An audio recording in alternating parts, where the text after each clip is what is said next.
저는 40대 초반 나이의 여자입니다. 나이로만 치자면 중학교, 고등학교 다니는 아이 한둘쯤은 있을 법한 나이이지만 아직 저는 미혼이에요.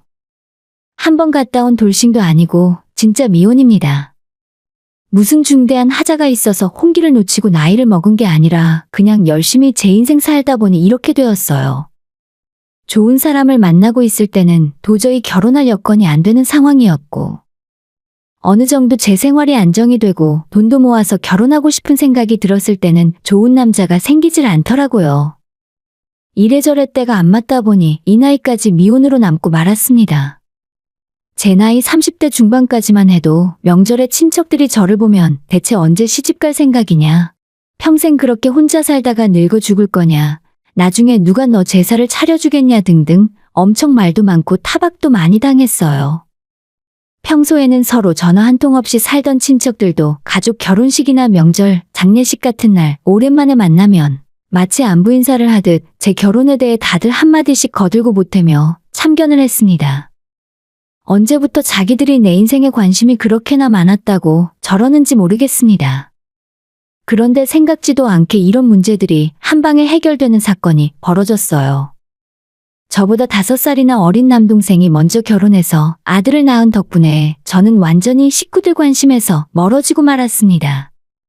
더 이상 친척들이 모여도 제 결혼 이야기는 전혀 하지 않고 다들 갓 태어난 조카에게 정신이 팔려서 제 결혼 따위에는 신경도 쓰지 않더라고요. 살짝은 섭섭했지만 내심 얼마나 다행이다 싶었는지 몰라요. 하지만 이것 때문에 제 발목을 잡는 일이 생길 줄은 꿈에도 몰랐습니다. 남동생은 결혼한 지 겨우 3, 4개월 만에 아이를 낳았어요. 속도 위반 혼전 임신이었던 거죠. 저희 올케가 워낙 체중이 적게 나가고 마른 편이라 결혼식 올릴 때도 드레스를 넓은 걸 입으니 전혀 임신한 티가 나질 않았어요. 하지만 그때도 이미 배는 나와 있었다 하고 결혼하고 얼마 지나지 않아 바로 출산을 하게 된 거죠. 사실 결혼식 하기 전까지 남동생과 올케는 양쪽 부모님들을 감쪽같이 속였어요. 어떻게 그럴 수 있나 싶었는데 혼전 임신을 들키면 혼이 날까봐 결혼식이 끝나는 순간까지 다른 가족들 아무에게도 알리지 않았습니다. 나중에서야 그 사실을 알게 된 저희 엄마는 어떻게 찍소리도 안 하고 자신을 속일 수 있냐고 남동생한테 엄청나게 화를 내셨어요. 차마 새로 들어온 며느리한테는 뭐라 하지도 못하고 남동생한테만 화를 내셨죠. 저희 엄마가 엄청 화를 냈던 이유는 단순히 본인을 속였다는 것 말고도 한 가지 이유가 더 있었는데, 두 사람 결혼하고 애를 낳게 되면 엄마가 손주 봐줄 테니 아무 걱정하지 말라는 말씀을 하셨다는 겁니다. 아니, 나는 걔네들이 그런 줄도 모르고 애만 낳으면 내가 다 봐줄 테니까 걱정하지 말라고 했었잖아. 이렇게 빨리 낳을 줄 알았으면 내가 그런 소리 하지도 않았지. 나 지금 회사 못 그만두는데 어쩌면 좋아. 어쩌긴 뭘 어째? 그냥 애 못 봐준다고 해야지. 아니면 회사를 그만두고 동생한테 애 봐주는 만큼 돈을 달라고 하던가. 그게 말처럼 쉬우면 내가 이 걱정을 하겠니? 걔들 이미 내가 애 봐주는 줄 알고 육아휴직도 안 하고 바로 일하러 나가기로 했대. 내가 이렇게 일찍 애 낳을 줄 알았냐고. 그나저나 진짜 큰일이네. 출산 휴가 어쩌고 하면서 딱 2달 쉬고 다시 회사 출근해야 한다던데. 예전에 상견례 할 때도 그렇고 결혼식 올리기 전에 엄마는 남동생 부부에게 빨리 아이만 낳으면 자기가 손주 봐주겠다고 호언장담을 하셨습니다. 두 사람이 경제적으로 여유가 없기 때문에 일을 최대한 쉬지 않으려 하더라고요. 올케가 큰 사무직 직장을 다니는 게 아니라 베이커리 카페에서 빵을 만드는 일을 하는데, 그나마 출산 때문에 2달 정도 쉴 수 있게 가게 사장님이 사정을 봐준 거고, 그 이후로는 출근을 하던지 그만두던지 해야 하는 상황인 것 같았어요. 우리 엄마야말로 아직 직장 생활 하시는 중이라 바로 일을 그만두고 손주를 봐줄 수가 없잖아요. 사실 우리 엄마가 기분이 좋으면 쓸데없는 소리를 하는 경향이 있어요. 예전에도 그런 버릇 때문에 몇 번 공경에 처한 적이 있었는데 이번에 아주 제대로 임자를 만나버린 거죠. 이미 애는 태어났고 어쩔 수 없으니 엄마나 올케가 알아서 협의하고 결정하면 될 거라 생각하고 말았는데, 이상하게 불똥이 엄한 곳으로 튀더라고요. 그게 바로 저였습니다. 뭐? 나보고 애를 봐달라고? 내가 나이만 먹었지 할 줄 아는 거 하나도 없어. 어떻게 애를 보래? 난 못해. 회사도 다녀야 하고 애 보는 건 절대 못하니까 나한테 이야기하지도 마. 엄마는 자기가 시간 있을 때마다 옆에서 거들어줄 테니까 딱 3달, 아무리 길어도 6개월만 대신 애를 봐달라 하더라고요. 사실 엄마가 저한테 이런 무리한 부탁을 하시는 이유가 있습니다. 제가 대학 졸업하고 15년 가까이 한 번도 쉬지 않고 열심히 일을 했었는데 작년부터 몸도 너무 안 좋고 반복되는 업무에 집중도 안 되는 매너리즘에 빠졌어요. 이게 번아웃인가 싶기도 하고 휴가를 조금 길게 내고 여행을 다녀보기도 했었는데 전혀 극복이 되질 않았습니다. 마침 제가 다니는 회사에 안식년이라고 해서 무급으로 1년 동안 휴직을 할 수 있는 제도가 있고 그래서 올해 봄부터 일을 쉬면서 머리를 식히는 중입니다. 늦잠도 자고 평소에 읽고 싶었던 책이나 영화를 마음껏 즐기면서 지내다가 최근 들어서는 글이 쓰고 싶어져서 제 개인 블로그에 매일 짧은 수필도 하나씩 쓰고 있어요. 모아놓은 돈이 있으니 이대로 일을 하지 않더라도 최소 몇 년은 먹고 사는데 문제가 전혀 없을 정도라서 내년 초까지는 계속 이렇게 지낼 예정입니다. 그렇다 보니 어른들 눈에는 제가 그저 놀고 먹는 백수로 보이는 것 같았습니다. 특히 엄마는 제가 일을 쉬기 시작하고 보름도 지나지 않아서 말끝마다 저한테 집에서 놀고 먹는 백수라며 구박을 하셨습니다. 너는 집에서 노는 애가 왜 전화를 안 받아? 오늘 낮에 우리 집에 와서 청소기 좀 돌리고 빨래 해놓으라고 했는데 다 해놨니? 아니, 너가 놀면서 뭐 그리 바쁜 척을 해? 대략 이런 식으로 잔소리를 쏟아내셨어요. 제가 부모님과 한 집에서 같이 사는 것도 아니고 이미 6년 전에 제 집 사서 독립했어요. 멀리 사는 건 아니지만 그래도 엄연히 도움 같은 건 받지 않고 혼자 잘 살고 있는데 여전히 품 안의 자식처럼 사사건건 간섭을 하십니다. 이번 일만 해도 똑같았어요. 갓난 아이 보는 게 어디 쉬운 일인가요? 맡길 사람한테 맡겨야지 그걸 제가 어떻게 해요? 단지 엄마 눈에 집에서 제가 놀고 먹는다는 이유로 애를 보라고 하는 게 말이나 되는 소린지 모르겠어요. 너도 생각 똑바로 해야 돼. 너가 그 나이에 시집을 간다고 해도 애 갖는 게 쉽겠니? 너 인생에 평생 애 볼 수 있는 기회는 이번이 마지막이야. 나중에 너 제사상은 누가 차려주겠니? 너도 이제 고모가 되었으니까 책임감 갖고 딱 3개월만 나 대신 봐줘. 그 다음부터는 내가 알아서 할게. 제가 절대 안 된다고 싫다고 하니까 엄마는 며칠을 저희 집에 찾아와서 조카 좀 봐달라고 부탁을 하셨어요. 끝까지 못한다고 거절을 했어야 했는데 엄마가 일단 한번 해보고 정 못하겠으면 자기가 책임진다며 한 번만 살려달라는 말 때문에 어쩔 수 없이 일단 제가 조카를 맡게 되었어요. 아, 진짜 나 어떻게 해야 하는지 하나도 모른단 말이야. 처음엔 내가 다 알려줄게. 일단 해봐. 너도 해봐야 늘지. 처음부터 애 잘 보는 사람이 어디 있어? 그럼 딱 3개월까지만이야. 그리고 너무 힘들면 못하니까 엄마가 책임지고 다시 데려가. 며칠 뒤에 남동생이 저희 집으로 조카와 아이용품을 잔뜩 가지고 찾아왔습니다. 마지막으로 봤을 때보다 살이 5kg는 빠진 것처럼 보이는 남동생은 저한테 아이를 맡기고 몇 가지 주의사항을 알려준 후에 언제든 모르는 게 있으면 전화하라는 말을 남기고 도망치듯 사라졌습니다. 그 뒷모습이 감옥에서 도망치는 사람 같아 보였어요. 그렇게 저는 팔자에도 없는 육아를 시작하게 되었습니다.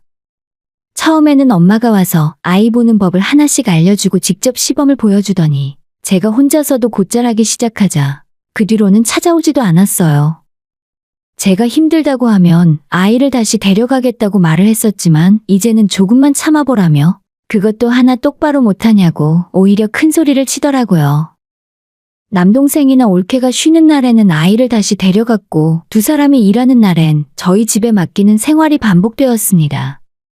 출근할 때 아침에 저희 집에 아이를 맡겨두고 퇴근하고 나면 저희 집에 들러서 조카를 데리고 갔어요. 저는 조카 분유를 타먹이고 기저귀를 갈고 남동생네 부부가 조금 늦게 오는 날에는 아이를 간단하게 씻기기도 했습니다. 처음엔 너무 힘들었는데 막상 해보니까 그런대로 또 몸이 적응하더라고요. 아예 24시간 애만 보는 일이면 도저히 할 수 없었을 것 같은데 낮 시간에 아이가 잠을 많이 잤기 때문에 조금은 숨을 돌릴 시간도 있었어요. 하지만 편안하게 쉬면서 안식년을 보내려고 했던 제 계획은 완전히 물거품이 되었죠. 아무리 손이 덜 간다고는 해도 낮에 몇 시간 동안 아이를 보고 나면 저녁에 돌려보내고 나서도 완전히 지쳐서 아무것도 할 수가 없게 되었습니다. 한때는 스트레스가 너무 심해서 혼자 훌쩍훌쩍 눈물 흘린 적도 있었어요. 처음에는 딱 3개월만 하면 그 뒤로는 알아서 책임지겠다고 하던 엄마는 보름만 더, 한 달만 더 해달라며 계속 시간을 미뤘고 그 사이에 거의 반년 동안 애를 제가 보고 있는 중입니다. 제 주변 사람들은 다들 저보고 뭐하러 그걸 도와주냐면서 미쳤다고 했어요. 요즘 세상에 다른 건 몰라도 애 봐준 공은 아무도 안 알아준다면서요. 솔직히 처음엔 몰랐는데 이제는 그 말에 공감합니다. 예전에 동생네 부부가 둘 다 늦게 끝난다고 해서 기다리고 있었는데 아이가 누워서 토를 하는 바람에 얼굴이며 턱이며 목까지 너무 더럽더라고요. 그래서 어느 정도 씻겨서 보내야겠다 생각하고 세면대에 따뜻한 물을 받아 아이를 씻기고 있었는데 제가 조금 부주의해서 욕실 수도꼭지에 아이 이마 쪽을 살짝 부딪힌 적이 있었어요. 아이도 별로 많이 울진 않았고 찢어지거나 크게 다친 건 아닌데 새끼 손톱 반만하게 빨간 자국이 남았습니다. 동생과 올케에게 미안한 마음이 들어서 내가 씻기다가 실수로 이렇게 했다고 사진을 찍어서 보냈더니 나중에 퇴근해서 아이 데리러 온 남동생이 상처 부위를 보고 저한테 엄청나게 화를 내는 겁니다. 누나는 이런 거 하나 똑바로 못해? 얼굴인데 흉터 생기면 어떡할 거야? 저도 조카 다치게 만들어서 미안하고 속상한 마음이었지만 이런 말까지 들으니 너무 분하고 억울했어요. 그 뒤로 어디 아프기라도 하면 어쩌나 쩔쩔매고 남동생과 올케 눈치를 보고 있는 제 모습이 더 싫었습니다. 너무 상황이 안 좋길래 제가 도와주겠다고 한 것뿐이지만 오히려 죄인 취급을 받는 것도 저였습니다. 진짜 다 때려치우고 싶었지만 이제는 조카한테 정이 들어서 딱 잘라 거절하지도 못하겠더라고요. 이대로 제가 안 하겠다고 다시 데려가라고 하면 요 작은 조카 녀석은 과연 누가 보게 될까 하는 걱정이 들어서 어쩔 수가 없었어요. 내 아이는 아니었지만 기왕 하는 거 잘 키우고 싶었고 아이용품 사는데 동생한테 이야기 안 하고 내 돈 들어간 적도 꽤 많이 있었습니다. 그렇게 살던 어느 날 사건이 터지고 말았어요. 집에서 육아를 시작한 뒤로 예전에 하루 한 편씩 쓰던 수필이 너무 쓰기가 힘들어져서 차라리 이렇게 된 거 육아일기를 쓰자 싶었죠. 그 뒤로 저녁에 조카를 보내고 나면 그날 있었던 일들이나 제가 겪은 감정들에 대해서 블로그에 한 편씩 육아일기를 써서 올리기 시작했습니다.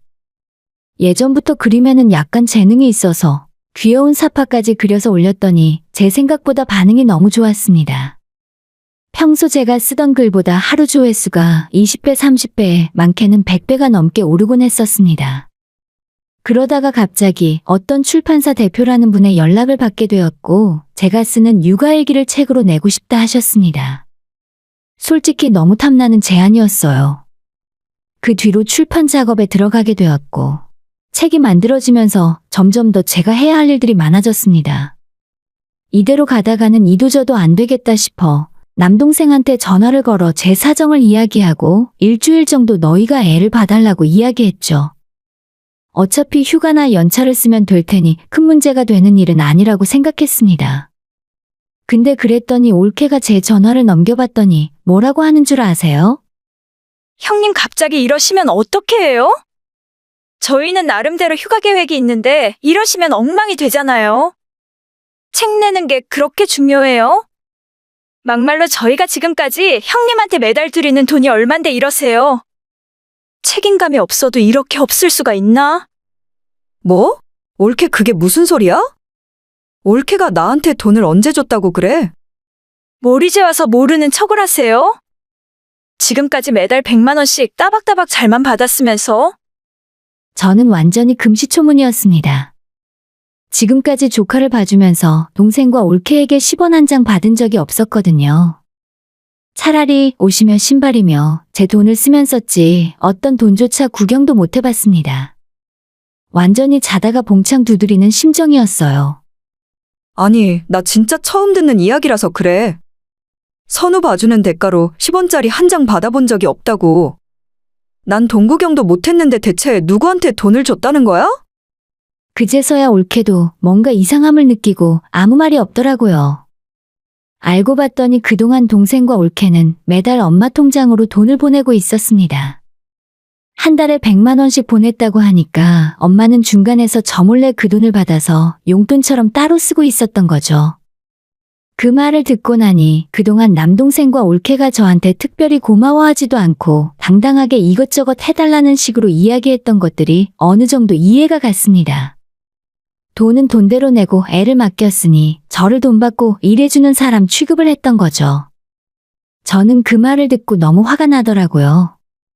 딸한테 자기가 말실수한 걸 책임지게 해놓고 중간에서 저한테 줄 돈까지 떼어먹은 엄마도 밉고 그깟 돈 몇 푼 준다고 자기 애를 봐주는 누나한테 잔소리 해대고 가사도우미 취급한 남동생이나 올케도 싫었습니다. 무엇보다 지난 반년간 멍청하게 속아서 조카 육아를 떠맡고 살았던 제 자신에게 가장 크게 화가 났어요. 생각 같아서는 당장이라도 엄마와 남동생을 불러서 한바탕 전쟁이라도 치르고 싶은 심정이었죠. 다음날 엄마한테 우리 집으로 와달라고 했더니 무슨 일이냐 묻더라고요. 엄마한테 줄 선물이 있어서 그러니까 빨리 오라고 하니 15분 만에 저희 집으로 달려왔습니다. 제가 준비한 봉투를 엄마에게 건넸고 엄마는 그 안에 용돈이라도 들은 줄 알고 입이 귀에 걸리셨어요. 아유, 뭘 이런 걸 준비해? 너 집에서 노느라 돈도 못 벌잖아. 엥? 이게 뭐야? 돈이 아니네. 양육비 청구서? 그동안 엄마가 뒤로 빼돌린 내 돈 내놓으라고. 6달 동안 100만 원씩 받았으니 600만 원 내놓으셔야지. 진짜 엄마는 어떻게 사람이 그래? 내 돈 떼먹으면서 동시에 나한테 용돈까지 매달 받아갔어? 이거 남이었으면 바로 경찰 부르고 형사고소했을 일이야. 엄마는 자기가 나중에 이자까지 쳐서 줄 생각이었다며 조금의 반성하는 기미도 없었습니다. 오히려 엄마는 저한테 그동안 많이 참고 살았다며 나이 40 넘고 백수처럼 놀고 먹는 딸내미 뒤치다꺼리 하는 게 얼마나 힘든지 아냐고 하는 겁니다. 다시 한번 이야기하지만 저는 제가 몇 년 전에 이미 제 힘으로 제 집을 사서 독립했어요. 독립한 이후로 엄마 집에서 반찬 가져다 먹은 적도 거의 없고 차라리 제가 용돈을 드리면 더 드렸지 뭘 받아오거나 그러질 않습니다. 그렇게 엄마랑 한바탕 크게 싸우고 엄마 역시 잔뜩 화를 내고 돌아갔어요. 그 사실을 알게 된 남동생이 그날 저녁 저한테 전화를 걸어 따지더라고요. 누나는 엄마한테 너무한 거 아니야? 돈 몇 푼 때문에 꼭 그래야겠어? 솔직히 다들 힘든데 좋은 마음으로 조카 봐줬다고 생각하면 될 거 아니야. 그리고 돈이 뭐가 중요해? 어차피 나중에 누나 죽으면 선우한테 유산 다 줄 거잖아. 뭐? 유산? 야, 내 나이가 몇인데 유산 타령이야? 그리고 내 재산을 왜 선우한테 주냐? 꿈도 꾸지 마. 그리고 내일부터 나는 애 못 봐주니까 엄마랑 이야기하던지 알아서 해. 나한테 당분간 연락도 하지 말고. 내일도 우리 출근해야 하는데 그게 무슨 소리야? 갑자기 이러면 어쩌라고. 됐고, 선우용품 싹 다 싸서 현관 앞에 내놓을 테니까 알아서 가져가. 저는 그날 이후로 조카 보는 일을 딱 그만두었습니다. 원래는 육아일기 책도 앞으로 시리즈로 몇 권을 더 준비하려고 했는데 계약한 것까지 딱 한 권만 내고 끝내려고요. 가족이 아니라 완전히 왼수가 따로 없는 것 같아요. 엄마한테는 떼어먹힌 제 돈 600만 원을 받기 전에는 용서해주지 않을 거고 남동생이나 올케는 지금까지도 고맙다거나 미안하다는 말 한마디 없는 걸로 봐서 이대로 인연 끊고 사는 게 나을 수도 있겠다 싶어요. 저 죽고 나면 조카한테 유산을 물려달라고요? 예전에 한참 애가 이쁠 때는 그런 생각도 해본 적이 있던 게 사실이지만 이런 취급까지 당하면서 그럴 이유 하나도 없는 것 같네요. 앞으로 그냥 저 혼자 잘 먹고 잘 살 겁니다. 결국 저를 생각해주는 건 제 자신 말고 아무도 없더라고요. 오늘의 사연은 여기까지입니다. 구독과 좋아요, 알림 설정 부탁드려요. 다들 행복하시고 좋은 하루 되세요.